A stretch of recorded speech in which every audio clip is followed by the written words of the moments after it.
For whitetail hunters, one of the most talked about topics in the hunting industry is scent control. Our body is constantly putting off odors, which we try to control through the use of special soaps, detergents, and even the clothes we wear. We also try to determine how best to hunt the wind so we can use it to our advantage. But what about scent containment? More specifically, containment through the use of hunting blinds. Does it really help?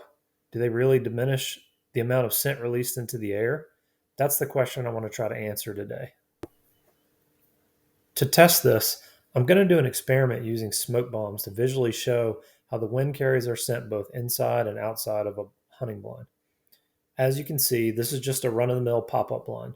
In my experience, these typically do a pretty good job of containing my scent, but how well does it truly work? Let's find out. First, I wanted to test using a smoke bomb on the ground right outside the blind to show what my scent would do in the open air. As you can see, there appears to be a lot of smoke drifting along at ground level before rising up with the thermals. That seems to prove out the belief that hunting from an elevated stand does actually give hunters an advantage. Because your scent starts higher, that means less scent at the deer's level and less opportunity to get winded. I also made note of the volume and concentration of the smoke as it initially appears and how far it carries before it starts to thin out. As you can see, it almost reaches the pasture before it fully dissipates. Next, I wanted to test using a smoke bomb inside the blind with three of the windows open to simulate a real-life hunting setup. You can see here, there's literally no scent dispersal at ground level. Due to the thermals, there's no downward drift either, so the scent would already be above the deer's nose.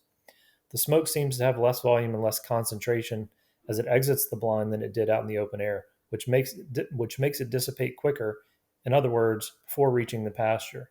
I also wanted to see if there was any remaining smoke inside the blind after the bomb went out. It took me approximately 35 seconds to make my way over to the blind from where I was initially recording, and then climb the ladder and unzip the back door. You can see there's still a fairly thick blanket of smoke lingering inside.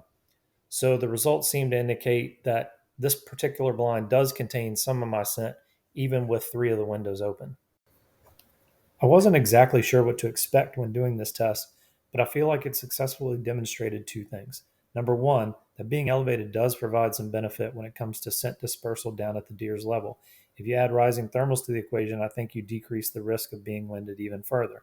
Number two, although this blind setup is not 100% effective at containing scent, I think it does minimize scent dispersal, which could increase the odds of a successful hunt. I have no way to scientifically measure my results, but I would guess it contains somewhere between 40 and 50% of the overall smoke. If I had left the side windows closed, it might have done even better. And I would imagine a box blind could contain upwards of 90% of human odor. Hopefully, I can do a follow up video with the side windows closed just to see if there is any additional scent containment. Thanks for watching.